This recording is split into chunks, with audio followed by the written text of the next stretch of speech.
The forgotten cleaner walks empty hospital halls, night shift, invisible. But what happens when the forgotten cleaner becomes the center of attention? When Bruce Springsteen storms into the medical wing with his entire band? When patients start crying? When doctors stop everything they're doing? When security can't believe what they're seeing? Sometimes the person you overlook every day is the one who changes everything. The forgotten cleaner, a story that will shake you to your core. Never judge a heart by its uniform. The fluorescent lights hummed their eternal song through the corridors of St. Mary's General Hospital. It was 11:47 p.m. and the night shift had settled into its familiar rhythm. Room 314 held Mrs. Eleanor Patterson, an elderly woman whose labored breathing was the only sound competing with the steady beep of her heart monitor. In the hallway, pushing her cart with quiet efficiency, was Maria Santos, 62 years old, with silver-streaked hair pulled back in a neat bun and hands that had known decades of honest work. Her uniform was spotless, her movements precise, her presence completely invisible to everyone around her.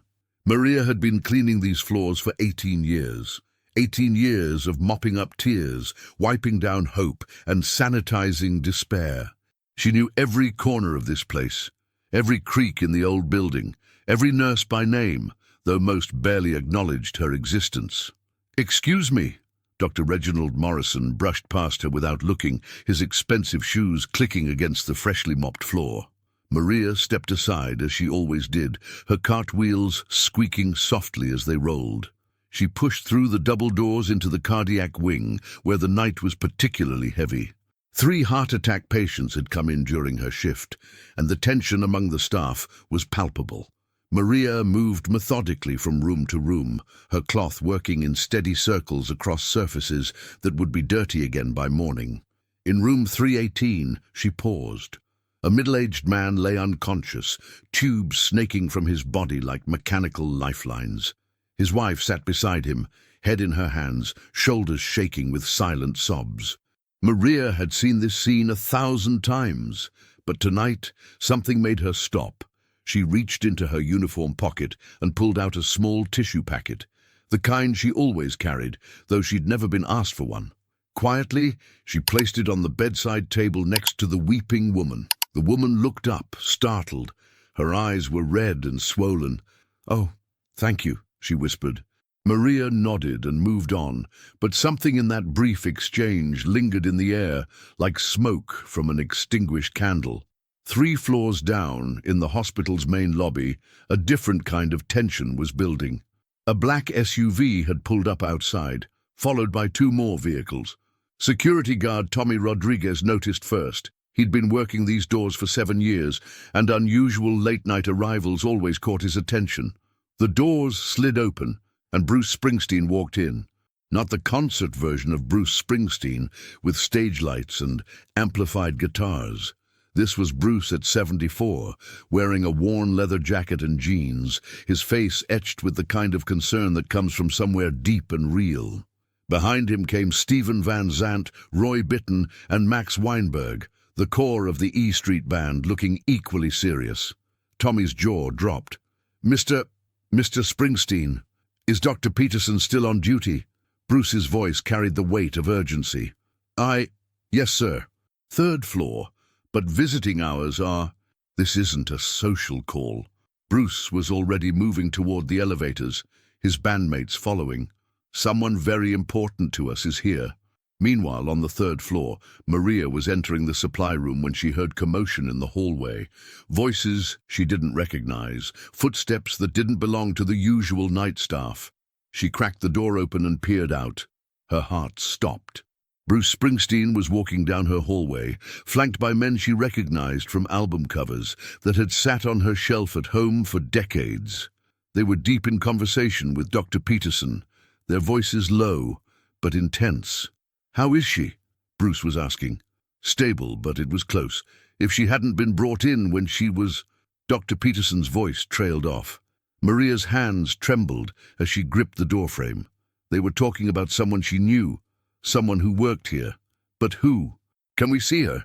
This was Stephen Van Zandt, his bandana slightly askew, his face drawn with worry. "She's sedated, but I think she'd want to know you're here." The group moved past Maria's hiding spot toward room 322. Maria's breath caught in her throat. Room 322 was Rosa Martinez's room. Rosa, the young nurse who'd been rushed to emergency surgery earlier that evening after collapsing during her shift. Rosa Martinez, 28 years old, single mother of two, working double shifts to make ends meet. Rosa, who always smiled at Maria, who asked about her grandchildren, who treated her like a human being instead of part of the hospital furniture. But why would Bruce Springsteen care about Rosa Martinez? Maria found herself following at a distance, her curiosity overriding 18 years of trained invisibility.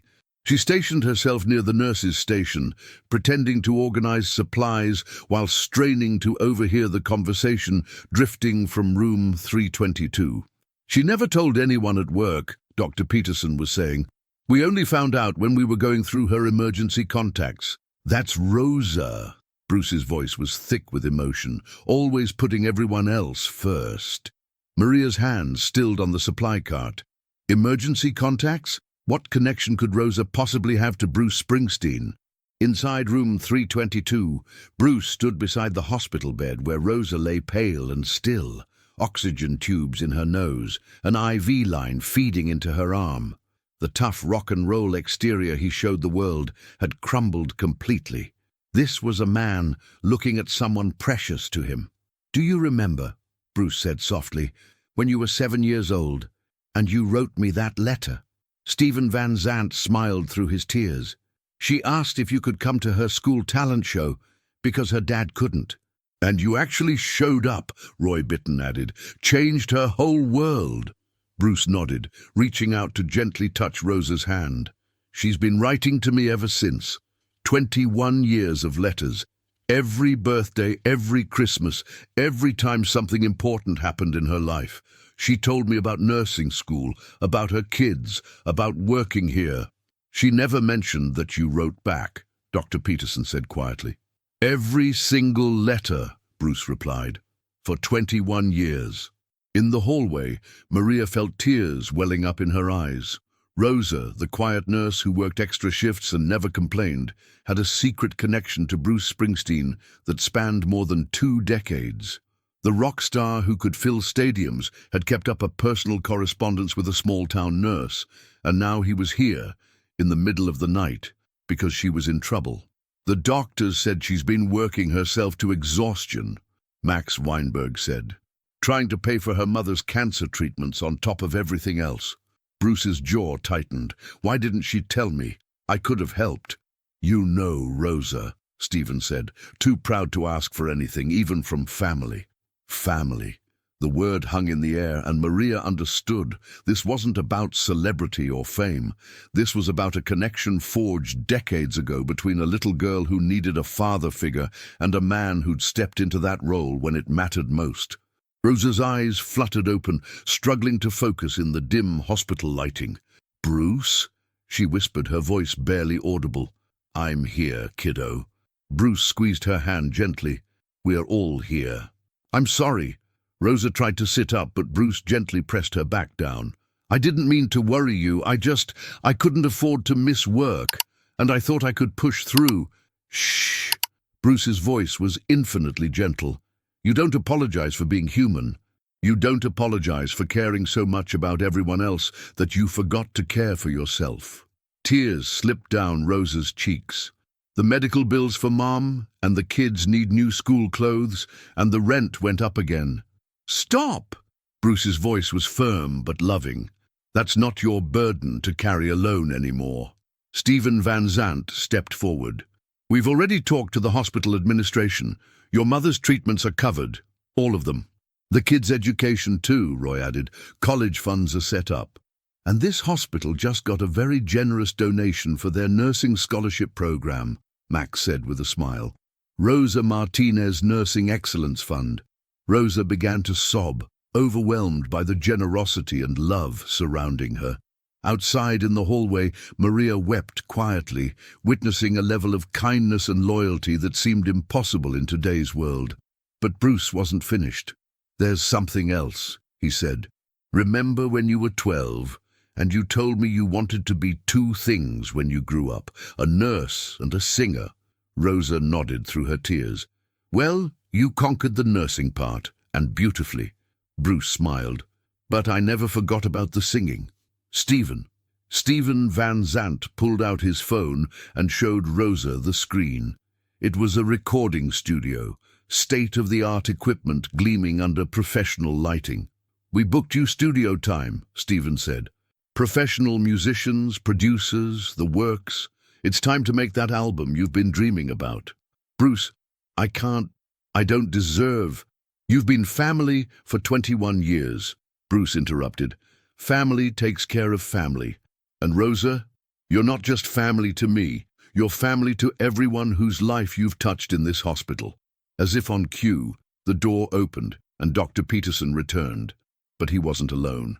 Following him were nurses, orderlies, security guards, even some patients who were well enough to walk. The hallway filled with people, dozens of hospital staff members who had heard somehow that Rosa was awake.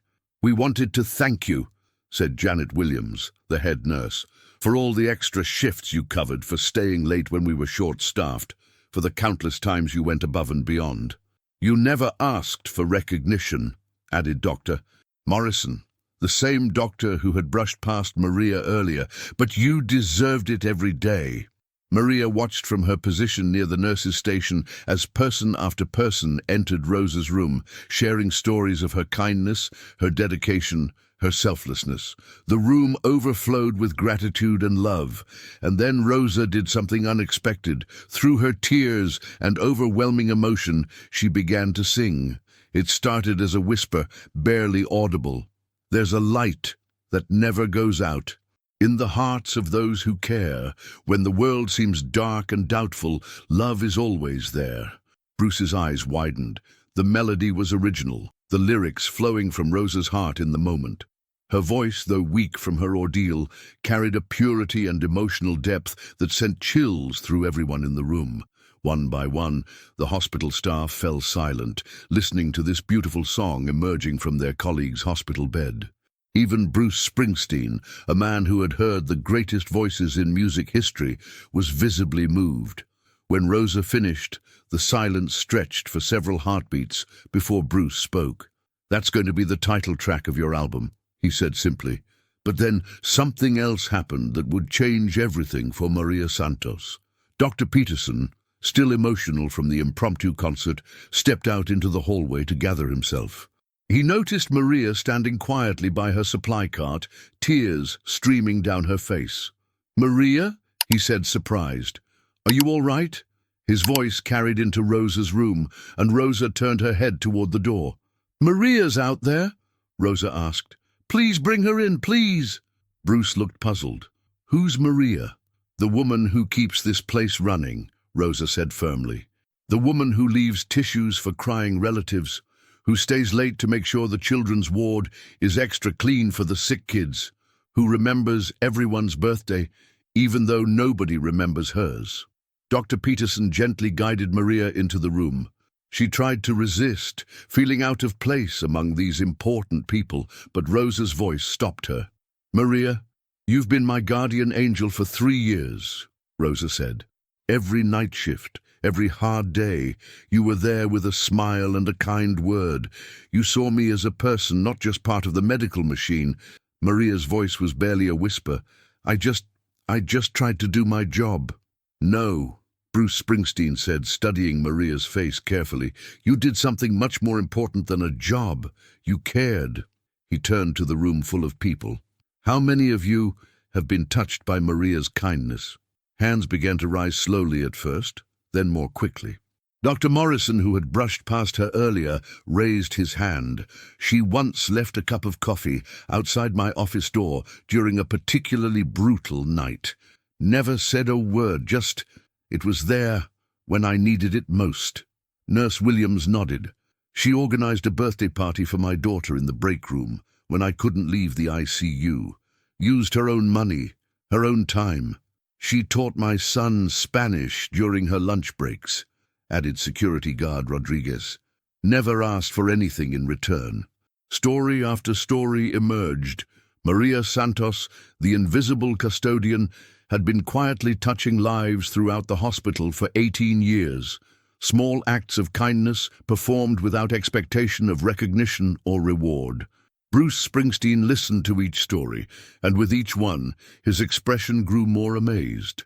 This woman, overlooked by almost everyone, had been living the exact values his music had celebrated for decades: compassion, dignity, the power of ordinary people to make extraordinary differences. "Maria," Bruce said finally, "can I ask you something?" Maria nodded, still overwhelmed by the attention. "Why? Why do all these small kindnesses for people who don't even notice you?" Maria thought for a long moment, her weathered hands twisting together. "My grandmother used to say that we are all walking each other home. Some paths are longer, some are harder, but we are all just trying to find our way. If I can make someone's path a little easier, a little brighter, that's enough." The room fell silent. Even Bruce Springsteen, a man who had crafted lyrics that touched millions, was speechless at the simple beauty of Maria's words. "Walking each other home," Bruce repeated softly. "That's beautiful." Rosa reached out her hand toward Maria. "You've been walking me home for 3 years, Maria. Tonight, when I was scared and alone in that emergency room, do you know what I kept thinking about?" Maria shook her head. "I kept thinking about how you always hum while you work, this soft, gentle humming that makes the whole hospital feel less scary. I wanted to hear that humming again." Without being asked, Maria began to hum. It was a melody she'd hummed for years. Not a song from the radio or a famous tune, but something that had grown organically from her heart during countless nights of solitary work. Bruce's eyes widened as he recognized something familiar in the melody. "Maria," he said carefully, "that tune, where did it come from?" "I don't know," Maria admitted. "It just comes from somewhere inside. I've hummed it since I was a little girl." Bruce looked at Stephen Van Zandt, who nodded in recognition. "That's Thunder Road," Stephen said quietly, "but different, like how it might have sounded before it became Thunder Road." Bruce turned back to Maria.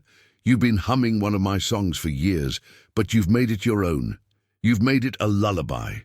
"I listen to your music at home," Maria confessed. "Your songs, they make me feel like my life has meaning, like the work I do matters." "The work you do matters more than you'll ever know," Bruce said firmly. "Maria, you've spent 18 years being the heart of this place. You've been the kindness that holds this hospital together." He paused, looking around the room at all the faces, medical professionals, patients, his bandmates, all focused on this humble custodian who had never asked for attention. "I have a question for everyone," Bruce said. "How many of you knew it was Maria's birthday last week?"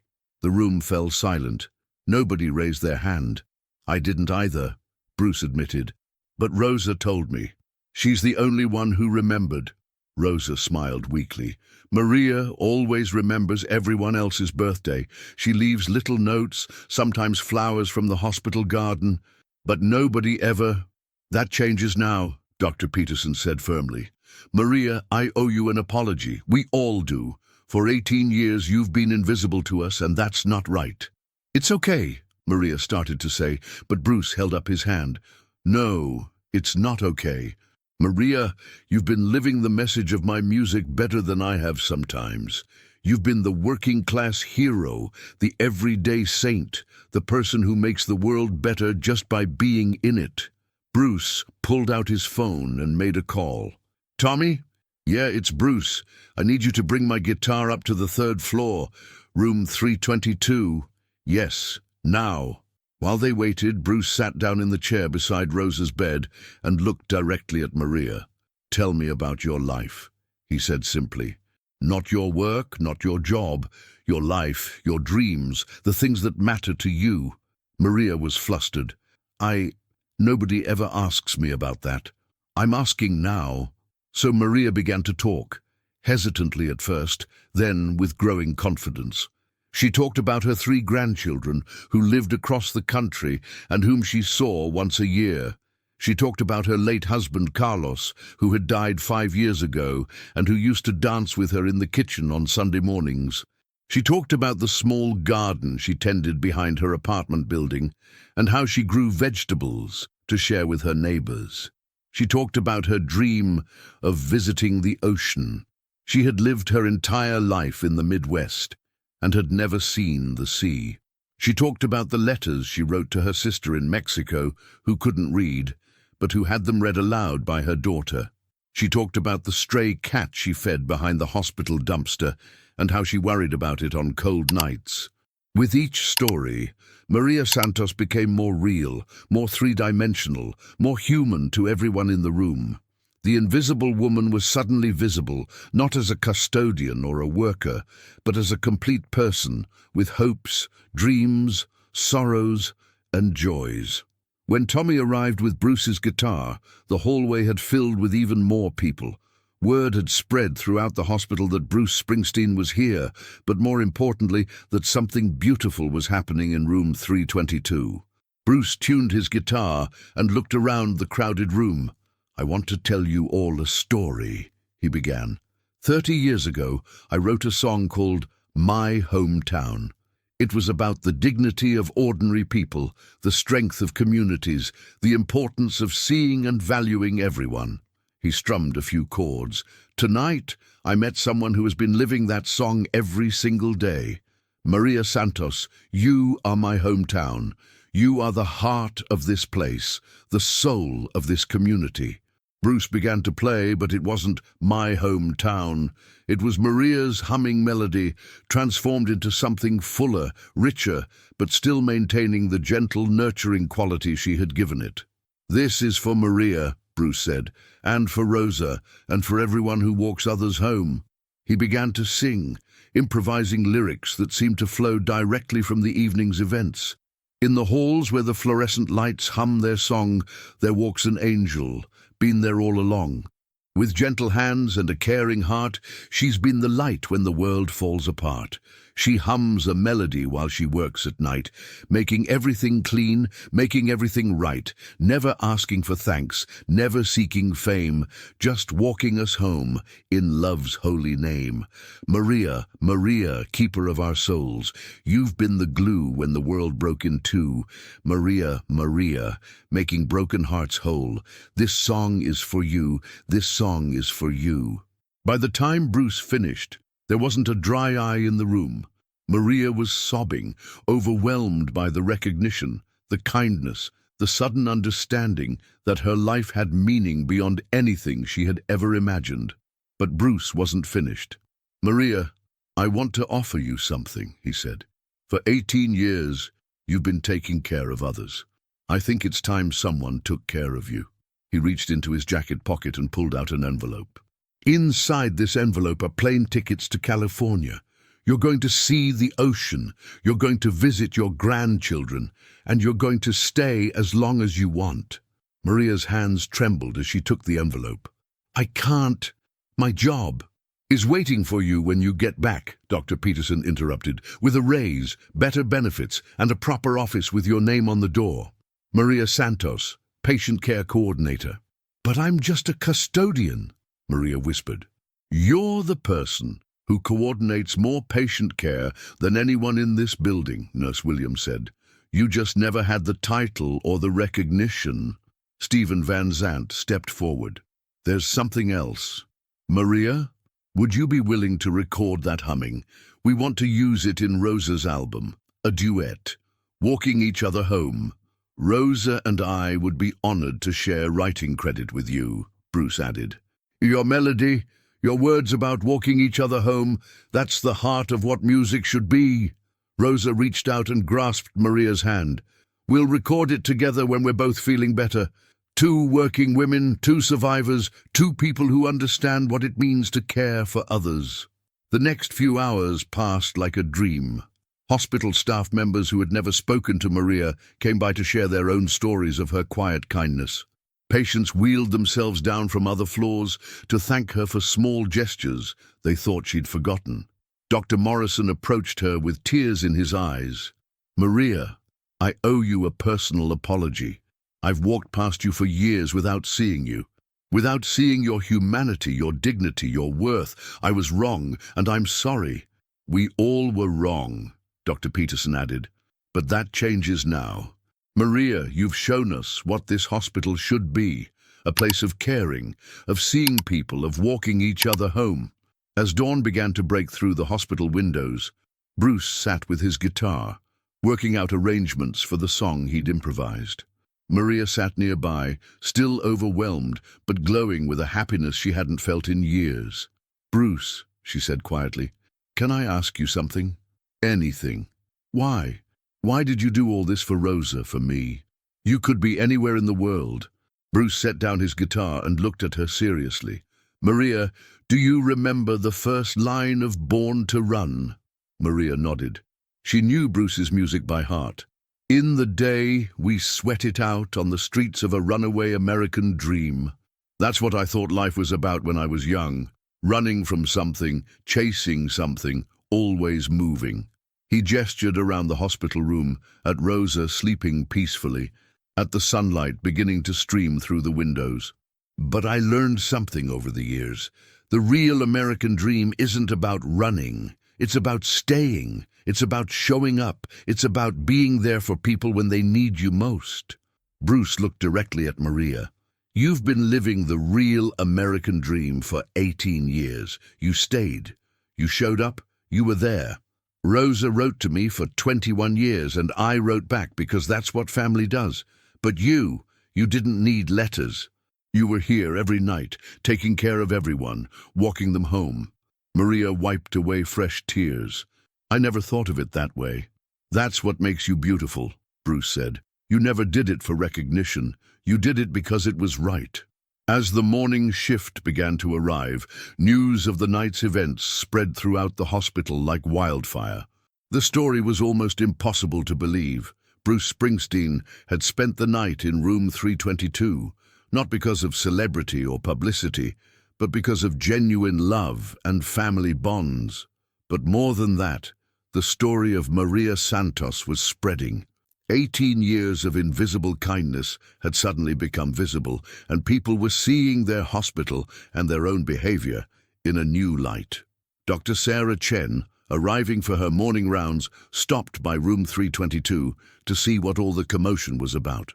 She found Bruce Springsteen teaching Maria Santos basic guitar chords, while Rosa dozed peacefully. "This is the most beautiful thing I've ever seen in a hospital," Dr. Chen said softly. "It's the most beautiful thing I've seen anywhere," Bruce replied. Over the next few days, as Rosa recovered and Maria prepared for her trip to California, the hospital transformed. Staff members began to notice each other differently. The invisible people, custodians, food service workers, maintenance staff, suddenly became visible. A new tradition began. Every Friday, the hospital would gather in the main lobby for walking each other home, a simple ceremony where staff members would recognize each other's kindness and contributions. Maria's story spread beyond the hospital. Local news picked it up, then national media. But it wasn't covered as a celebrity story. It was covered as a human story. The story of an invisible woman who had been making visible differences for years. Interview requests poured in, but Maria declined most of them. She preferred to let her actions speak for themselves, as they always had. 3 weeks later, Maria stood on a beach in California, her toes buried in the sand, watching her grandchildren play in the waves. She had never imagined that such happiness was possible. Her phone rang. It was Rosa, calling from the recording studio. "Maria, you need to hear this." Rosa's voice was filled with excitement. Through the phone, Maria heard the playback of their duet. Rosa's clear, trained voice blending with Maria's gentle humming, creating something magical. The song Bruce had improvised that night in the hospital had been arranged into a full composition, but it retained the intimate, caring quality of that original moment. "We want to donate all proceeds to the hospital's patient care fund," Rosa said. "The Maria Santos Patient Care Fund." "Rosa, that's too much," Maria protested. "No, it's not enough. Maria, this song is going to touch people all over the world. Your message about walking each other home, about seeing the invisible people, about the power of small kindnesses. People need to hear this." That evening, Maria sat on her hotel room balcony, watching the sunset over the Pacific Ocean. She thought about her life, about the unexpected turn it had taken, about the recognition that had come after 18 years of invisible service. But mostly, she thought about the people back at the hospital, her colleagues, her patients, her family, because that's what they had become. Her phone buzzed with a text message from Bruce. "How's the ocean?" She typed back, "More beautiful than I ever imagined. Thank you." His response came quickly. "Thank you for showing us what beautiful really looks like." When Maria returned to the hospital 3 weeks later, she found her new office waiting for her. It was small but bright, with a window overlooking the hospital garden. On her desk was a framed photo from that night in room 322, Bruce with his guitar, Rosa in her hospital bed, and Maria standing among all the hospital staff who had gathered to celebrate her. But more important than the office or the title was the change in how people saw each other. The culture of the hospital had shifted. People were kinder, more attentive, more aware of the humanity in their colleagues. Rosa had made a full recovery and was back to work, but with a new schedule that allowed her to balance her health with her dedication. She and Maria had lunch together every Tuesday, planning their next recording session and talking about their shared experiences. The song "Walking Each Other Home" was released 6 months later. It became a quiet hit, not a chart topper, but something deeper. It was played in hospitals, nursing homes, and community centers across the country. It became an anthem for caregivers, for the overlooked, for anyone who had ever felt invisible. Bruce Springsteen, in interviews about the song, always redirected attention away from himself and toward Maria and Rosa. "This isn't my song," he would say. "This is their song. I just helped them find the melody they were already humming." A year later, the hospital hosted its first annual Walking Each Other Home award ceremony, recognizing staff members who embodied Maria's spirit of quiet service. Maria herself presented the awards, still humble but no longer invisible. The ceremony became a model for hospitals across the country. The idea was simple but powerful. See people, recognize kindness, celebrate the invisible work that holds communities together. Bruce Springsteen attended that first ceremony, not as a performer, but as a witness. During his brief remarks, he shared something that would be quoted in hospitals and care facilities for years to come. "I've played for presidents and kings in stadiums and arenas around the world, but the most important performance of my life was in room 322, for an audience of caregivers and patients, singing about the simple truth that we are all walking each other home." He looked directly at Maria, who was sitting in the front row. Some people change the world with grand gestures and loud voices. Others change it with quiet kindness and steady presence. Both are necessary, but one requires more courage. As the ceremony concluded and people began to mingle, Maria found herself surrounded by colleagues who had become friends, by patients who had become family, by a community that finally saw her for who she had always been. Rosa approached with a special gift, the original sheet music for Walking Each Other Home, signed by Bruce and all the members of the E Street Band. "This belongs to you," Rosa said. "The melody was yours first." Maria held the sheet music carefully, reading the handwritten dedication to Maria Santos, who taught us that the most important music happens in the spaces between the notes, in the kindness between the words, in the love between the moments. Keep walking us home. That night, as Maria finished her final rounds, she still insisted on doing some custodial work, despite her new title. She hummed her familiar melody through the hospital corridors. But now, staff members hummed along.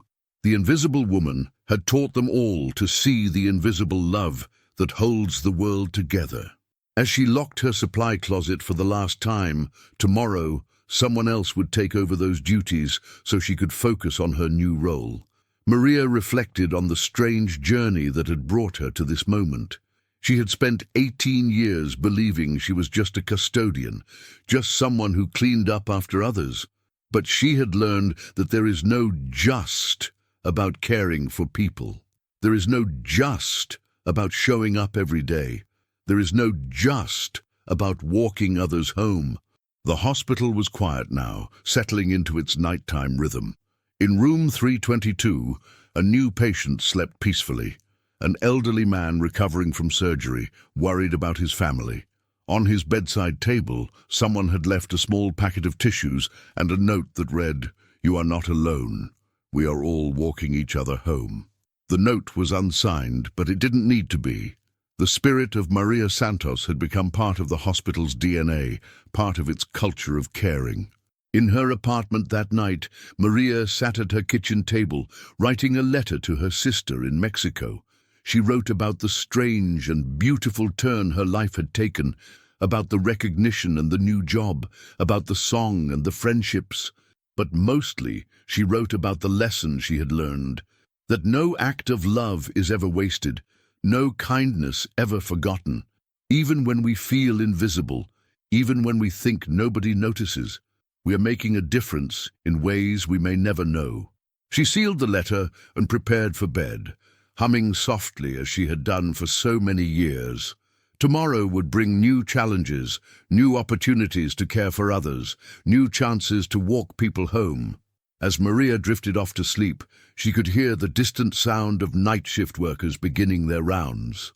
New voices, new footsteps, but the same mission of caring that had driven her for 18 years. And in hospitals across the country, other invisible people were going about their work, cleaning, caring, showing up, walking others home. Maria's story had reminded the world to see them, to value them, to recognize that the most important work often happens in the shadows. The forgotten cleaner had become unforgettable, not because she had changed, but because she had helped others change how they see the world. In the morning, Rosa would arrive for her shift with new energy and purpose. Bruce Springsteen would return to his music, carrying with him a deeper understanding of what it means to serve others. The hospital staff would continue their work with renewed awareness of their impact on each other. But tonight, it was enough to know that somewhere in the quiet corridors of St. Mary's General Hospital, love was walking the halls, making everything clean, making everything right, humming a gentle melody that sounded like home. The story of Maria Santos, Rosa Martinez, and Bruce Springsteen was really the story of all of us. The story of how we find each other in the darkness, how we care for each other through the difficulty, how we walk each other home. Never underestimate a kind heart. The person you overlook today may be the one who changes everything tomorrow. Sometimes a stranger becomes family. Sometimes the invisible become the most important people in our lives. In the end, we are all just walking each other home. But this story was far from over. The impact of that extraordinary night in room 322 continued to ripple outward in ways that nobody could have predicted. 2 months after Maria's return from California, she received an unexpected visitor at the hospital. A young woman in her 20s, nervous and clutching a worn piece of paper, approached the information desk asking for the lady from the Bruce Springsteen story. The receptionist, now trained to recognize the significance of such requests, immediately called Maria to the lobby. When Maria arrived, the young woman burst into tears. "My name is Jennifer Walsh," she managed between sobs. "I'm a custodian at Children's Hospital in Chicago. I saw your story on the news, and I had to come here." Maria gently guided Jennifer to a quiet corner of the lobby, settling into chairs that had become an informal counseling area for visitors moved by the hospital's transformation. "What can I do for you, honey?" Maria asked, her voice carrying the same gentle warmth that had comforted thousands of patients over the years. Jennifer unfolded the piece of paper she'd been clutching. It was a printout of an article about Maria's story, worn from repeated reading and stained with tears. "I've been working night shift for 4 years," Jennifer began. 4 years of being invisible just like you were. But reading your story, it made me realize something I never understood before." She looked up at Maria with eyes that reflected years of feeling unseen and undervalued.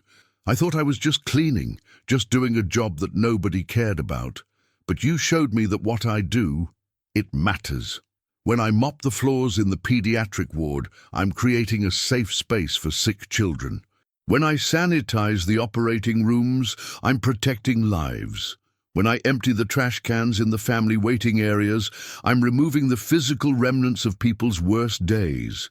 Maria reached over and took Jennifer's hand. "You're not just cleaning, sweetheart, you're caring. There's a big difference." "But nobody sees it that way where I work," Jennifer continued. "The doctors rush past me like I don't exist. The nurses treat me like I'm part of the furniture. I was ready to quit last month, and then I saw your story." Jennifer pulled out her phone and showed Maria a video she had recorded.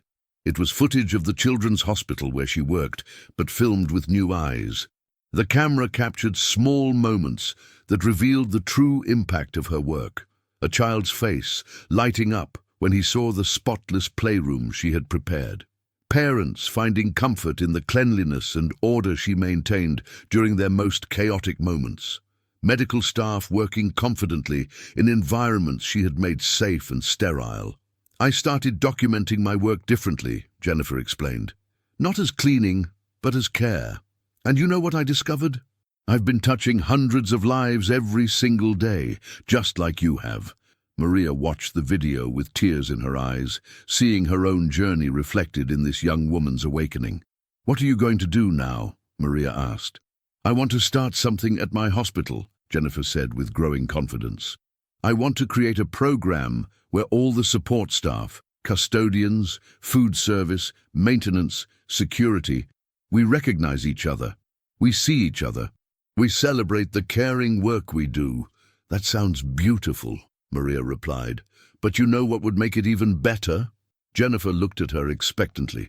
"If you included everyone, not just support staff, but doctors, nurses, administrators, everyone who works in a hospital is part of the caring team. Everyone deserves to be seen." This conversation sparked an idea that would grow into something much larger than either woman could have imagined. Within weeks, Jennifer had returned to Chicago and begun implementing what she called the Walking Each Other Home initiative at Children's Hospital. The program was simple but revolutionary. Every department would spend time with other departments, learning about their work and recognizing their contributions. Doctors shadowed custodians, learning about the critical role of environmental services in infection control. Custodians attended medical rounds, understanding how their work directly impacted patient outcomes. Nurses spent time with food service workers, discovering the complex nutritional planning that went into every meal tray.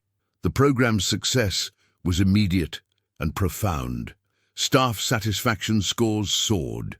Patient satisfaction improved. Most importantly, the culture of the hospital shifted toward one of mutual respect and recognition. News of the Chicago program reached Bruce Springsteen through Rosa, who had stayed in touch with Jennifer after learning about her visit to St. Mary's. Bruce was so moved by the ripple effect of that night in room 322 that he decided to take action on a much larger scale. He reached out to Maria with a proposal that would change her life once again. "Maria," Bruce said during a phone call that caught her at home on a Sunday evening, "what would you think about taking this message nationwide?"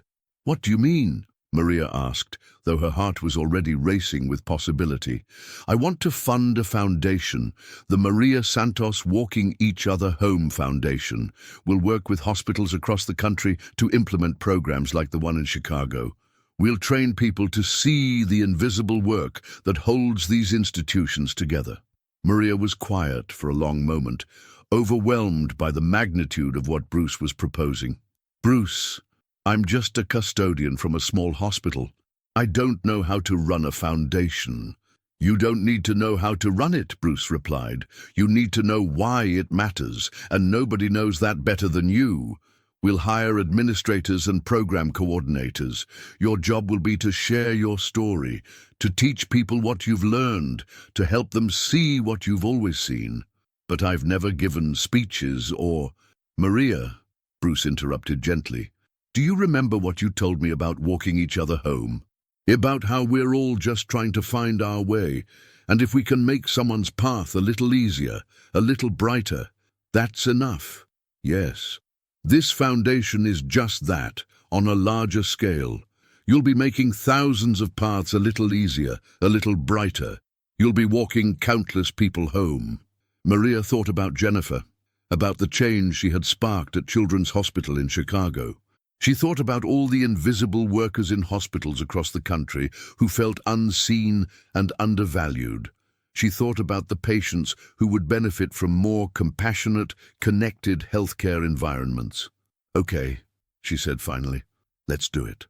The Maria Santos Walking Each Other Home Foundation was officially launched 6 months later at a ceremony held in the main lobby of St. Mary's General Hospital. Representatives from 50 hospitals across 15 states attended, ready to implement the program in their own institutions. Bruce Springsteen performed at the launch, but the real stars of the event were the healthcare workers themselves.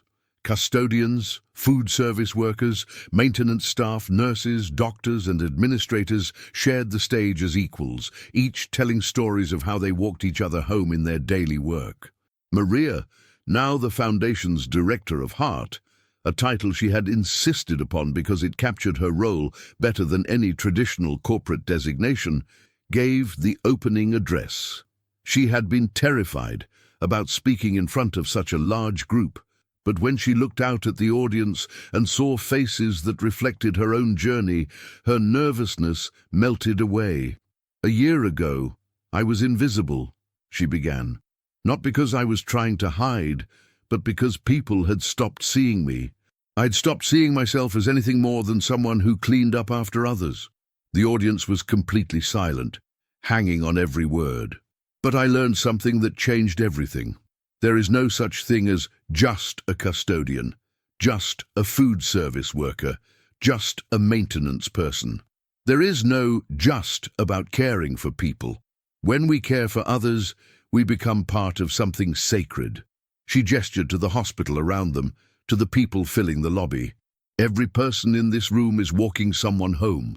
The doctor walking a patient home to health, the nurse walking a family home to hope, the custodian walking everyone home to safety and cleanliness, the food service worker walking patients home to nourishment and comfort." Maria's voice grew stronger as she continued. "The Walking Each Other Home Foundation isn't about recognition or awards or ceremonies. It's about seeing. It's about understanding that every job in a hospital is a caring job. Every person in a hospital is part of the healing team." She looked directly at Bruce, who was sitting in the front row with tears in his eyes. "Someone once told me that we are all walking each other home. Some paths are longer, some are harder, but we are all just trying to find our way.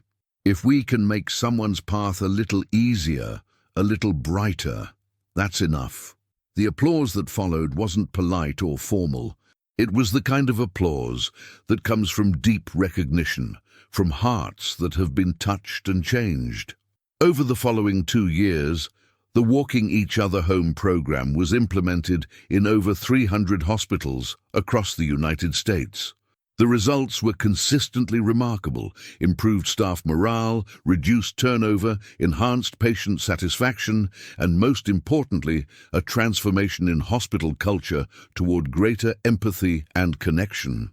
But perhaps the most meaningful outcome was the network of relationships that formed among healthcare workers who had previously felt isolated and invisible. Custodians began sharing best practices across institutions. Food service workers developed innovations that improved patient nutrition. Maintenance staff created safety protocols that were adopted system-wide. Maria traveled constantly during this period, visiting hospitals, training staff, and sharing her story. Each visit reinforced her understanding that every healthcare institution had its own invisible heroes, people who had been quietly walking others home for years without recognition. In Detroit, she met Carlos Mendoza, a 58-year-old maintenance worker who had been secretly repairing broken toys in the pediatric ward for over a decade, using his own time and money to bring smiles to sick children. In Phoenix, she encountered Sarah Kim, a food service manager who had memorized the dietary restrictions and preferences of every long-term patient, ensuring that people facing extended hospital stays felt cared for through personalized meals. In Atlanta, she was introduced to Marcus Johnson, a security guard who had taught himself sign language to better communicate with deaf patients and their families, becoming an unofficial interpreter during medical emergencies. Each of these encounters reinforced Maria's belief that healthcare was fundamentally about human connection, about seeing and valuing every person who contributes to the healing environment. The Foundation's work caught the attention of medical schools and nursing programs across the country. Curricula began to include components about recognizing and working effectively with all members of the healthcare team. Students were required to spend time with support staff as part of their training, learning to see hospitals as ecosystems of care rather than hierarchical institutions.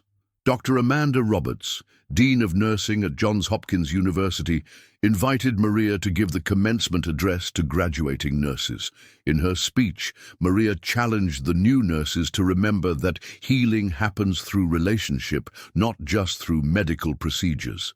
When you walk into a patient's room, Maria told the graduates, remember that you're not just bringing your medical expertise, you're bringing your humanity. And that humanity connects you to every person in that hospital, from the CEO to the person emptying the trash cans. The patient you're caring for has been touched by dozens of people before you enter their room.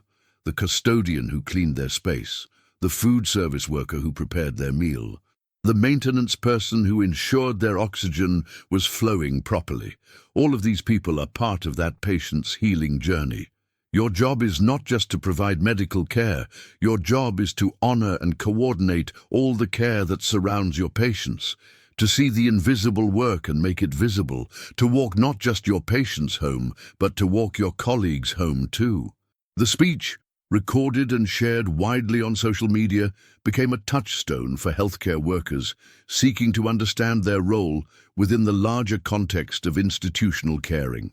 Meanwhile, Rosa had launched her musical career with the album Walking Each Other Home, featuring the title track she and Maria had recorded together. The album became a quiet phenomenon, resonating particularly with healthcare workers and caregivers who found their own experiences reflected in the songs. Rosa used her growing platform to advocate for healthcare worker recognition and support. She performed benefit concerts for hospitals, implementing the Walking Each Other Home program, donating proceeds to support staff appreciation initiatives. The most moving of these concerts was held at St. Mary's General Hospital on the second anniversary of that transformative night in room 322.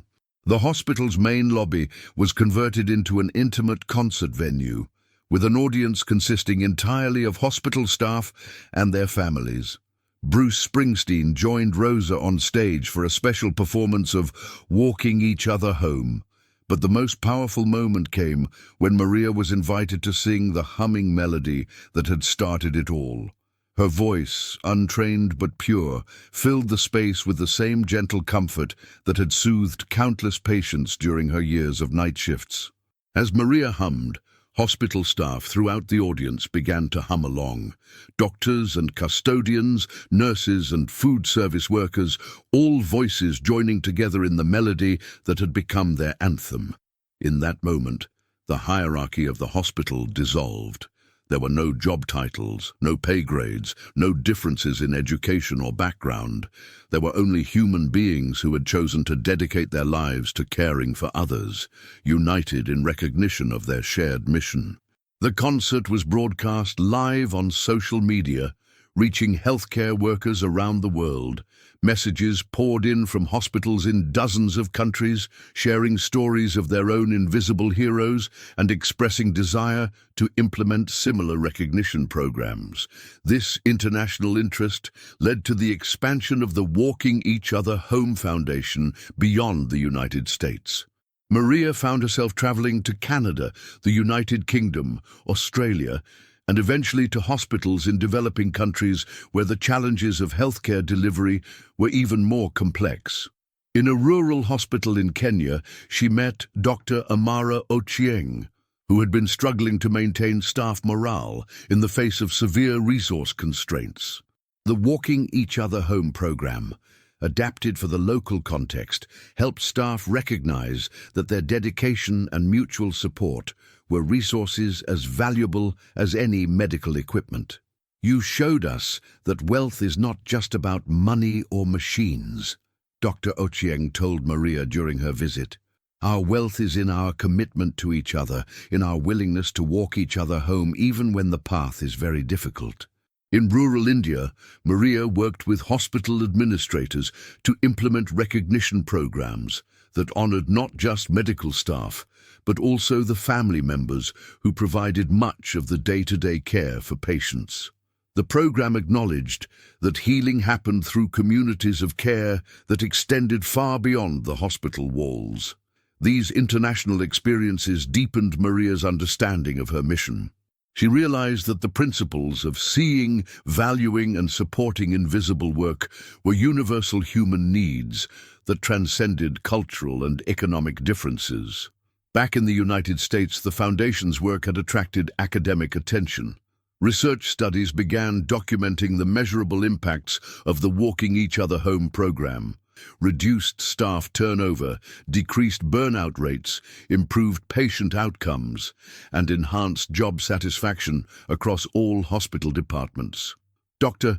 Michael Chen, a healthcare management researcher at Stanford University, published a landmark study showing that hospitals implementing the program saw a 40% reduction in support staff turnover and a 25% improvement in patient satisfaction scores within the first year. "What Maria Santos has demonstrated," Dr. Chen wrote in his conclusion, "is that recognition and respect are not just nice-to-have elements of workplace culture. They are essential components of effective healthcare delivery. When staff feel seen and valued, they provide better care. When they understand their role in the larger mission of healing, they find deeper meaning in their work." The study's findings led to policy changes at the federal level. The Department of Health and Human Services began requiring hospitals receiving federal funding to demonstrate staff recognition and support programs. The Walking Each Other Home model became a template for compliance with these new requirements. But for Maria, the most meaningful validation came not from research studies or policy changes, but from the personal stories that continued to reach her daily. Letters from hospital workers who had found new purpose in their jobs. Messages from patients who had experienced more compassionate care. Stories from families who had felt more supported during medical crises. One letter that particularly moved her came from the daughter of an elderly patient who had spent her final weeks in a hospital that had implemented the Walking Each Other Home program. "Dear Mrs. Santos, I wanted you to know about my mother's last days at Regional Medical Center. She was dying and we all knew it, but the way the staff cared for her and for us made all the difference. The custodian who always knocked before entering her room and asked how she was feeling. The food service worker who noticed that she loved the smell of coffee even though she couldn't drink it anymore, and who made sure there was always fresh coffee in the family lounge nearby. The maintenance worker who fixed the loose handle on her bedside table without being asked, because he noticed it was bothering her.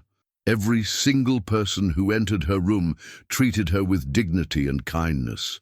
They walked her home, and they walked us home too.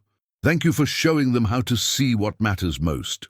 Stories like these reminded Maria why the Foundation's work was so important.